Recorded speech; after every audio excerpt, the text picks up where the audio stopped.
Despite all the work firefighters are doing to control the blaze, the Oak fire has still taken its toll. Desperate residents were forced to flee their homes as the blaze consumed everything in sight. Here's what they had to say. Since it ignited on July 22nd, the Oak fire has burned through at least 18,000 acres, an area about half the size of San Francisco. According to CAL FIRE, by Tuesday morning, it was 26% contained and had destroyed 25 homes. The same morning, evacuees gathered at an evacuation center in nearby Mariposa. For one 64-year-old who moved to the area 3 years ago, it was her first time experiencing a fire. She said she'll be better prepared next time. Oh, it's devastating. My first fire, and my neighbor said, "Come on, Sherry, we've got to get out." I tried to get my cat wouldn't come. For 82-year-old Sally McCullough, the experience of evacuating her home was upsetting. Well, it's very upsetting. I was nervous the first go-round 4 years ago, and I broke out crying and had terrible shakes. I couldn't hardly stop crying for a long time. This time I felt I'm a trooper. I've been there. I've done it before. I want to just keep my head about me, and I'm prepared. Well, this is the third time for me, so I had stuff still in boxes. I'm in the process of writing a book, and I didn't want to leave any of my work there, so I just grabbed whatever I could and got out of there. That's the best we could do. I threw a couple things in a bag, came without everything, my jewelry, everything, and one change of clothes, not even a change of clothes. I grabbed a pair of slacks, and so anyhow, people were complaining in the shelter. I haven't changed clothes since Friday. I said, well, I haven't either. With such a large burn area, authorities remain uncertain about when residents will be able to return to their homes. We want to make sure that we have a really good containment line before we let these folks back into their homes, because we don't want them to go back into their homes and then the fire change direction or anything like that to happen, and then them have to evacuate again.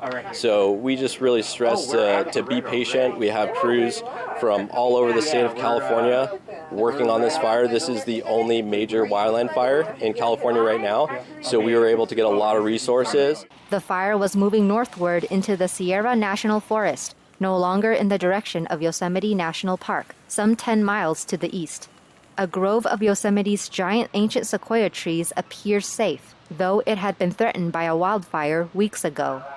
A parents' rights organization was temporarily locked out of Twitter after criticizing a gender transition bill. Here's what happened. Twitter suspended Moms for Liberty, a parental rights organization started by two moms, on Monday. They posted a tweet that criticized California's SB 107 gender-affirming healthcare introduced by Senator Scott Wiener in 2021. On Monday morning, the organization tweeted, "Gender dysphoria is a mental health disorder that is being normalized by predators across the USA." Twitter then locked the organization's account, citing violations like harassment of race, ethnicity, and gender.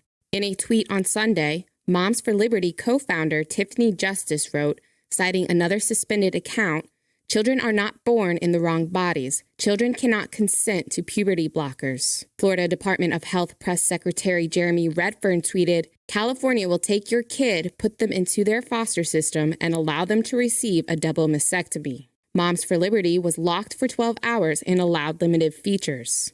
SB 107 would prohibit law enforcement agencies from arresting or extraditing parents charged in other states for child abuse or other crimes related to transitioning procedures. It will be heard again in the legislation on August 3rd. As many as 1.5 million people renting space in California are facing eviction after many COVID-19 rent moratoriums have ended. That's according to the Attorney General. He's reminding landlords that if they are to evict a tenant, they still have to do it in a legal process. Here are the details. Most of the state's lockdown-based eviction moratoriums have come to an end.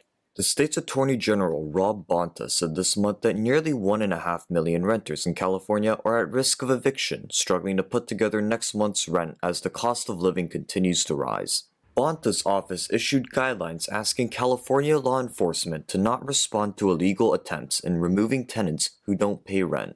These illegal actions involve landlords taking matters into their own hands, such as changing locks, shutting off power, or removal of personal property in order to remove a tenant out of their home. Bonta says landlords need to file court actions for evictions instead. But Dan Ugelson, executive director at the Apartment Association of Greater Los Angeles, says landlords have been struggling financially due to non-payments from tenants. He said many owners are forced out of business as a result, leaving less affordable housing in the area. According to the Public Policy Institute of California, 1 in 7 renters in the Golden State are behind on their rent. Website iProperty Management says there are almost 6 million renters in California, which means roughly 864,000 people are behind on rent. About 3/4 of those missed payments are at least a couple of months behind, whereas the remaining quarter are 5 or more months late. Last week, we reported on a rare tropical flower growing in Silicon Valley, and it just bloomed Tuesday night. This is Terry Titan, nicknamed after its scientific name Titan arum, also known as the corpse flower. It's reportedly the first documented bloom of its kind in San Jose history. It's been growing at San Jose State University's greenhouse facility for about 9 years, and the corpse flower is known to smell like, quote, a decomposing body to attract beetles and flies once it blooms. It's estimated that there are only 1,000 of them out in the wild, and it only stays bloomed for about 24 to 36 hours. While almost everything can be purchased conveniently online, including even pets, some things are better done the old-fashioned way. NTD's Jackie Rios went out to hear why, if you're in the market for a pet, animal shelters may be the better way to go. Many people want to own a pet, a cat or a dog, but what's the best and safest way for you to become a pet owner? We visited a Los Angeles County animal shelter to find out how you can become a proud parent of a 4-legged creature. Last week, the manager of the Baldwin Park Animal Care Center talked about all the advantages of adopting a pet from a care shelter. Maria Rosales introduced a wide range of pets available for adoption. We do have dogs, we have cats, we have rabbits, guinea pigs, hamsters, snakes, turtles. We also have farm animals. We have pigs, we have birds, we have roosters, chickens, a variety of animals. Rosales mentioned the reasons why buying from a shelter may be a better option. But keeping in mind, that when they're getting that pet from somewhere else versus coming here, the animal may not be vaccinated, they may not be microchipped, they may not be spayed or neutered. Therefore, we encourage, public or families, wanting to adopt to come directly to us and save an animal here. She explained the benefits of the shelter microchipping an animal. For those animal lovers who have lost a pet in the past, this might be a great incentive to come to a shelter. One of the biggest benefits of microchipping an animal is if that animal, goes out of your or leaves your house, is roaming on the street, somebody brings it in, those animals, we're able to scan them and alert the pet owner that their animal is here. And the fastest way that that we can get the pet owner to come and retrieve the animal is by scanning that microchip. Rosales said the shelter's website works real time, and the shelter offers specials regularly. Of course, families can come in person as well. They can either come here in person, or they can also go on our website. The description of the animal, a variety of breeds are listed, and as they're incoming here into our care center, they go live on our website. So anything that they see on the website is also here in our care center. All 7 of the LA County animal shelters are over capacity. Rosales reminded potential pet owners their goal in adopting out animals. To save a life, needless to say, is the best and most rewarding, feeling that a person can have. We have so many well-deserved animals, deserving animals here at our care centers that are just waiting for that person to come in, open up their heart and their home and adopt. You know, our focus is to have live and positive outcomes for any animal that comes into our care center. From pit bulls to poodles to cats and rabbits, if you want to add a pet to your family, county-run animal shelters are a great place to start.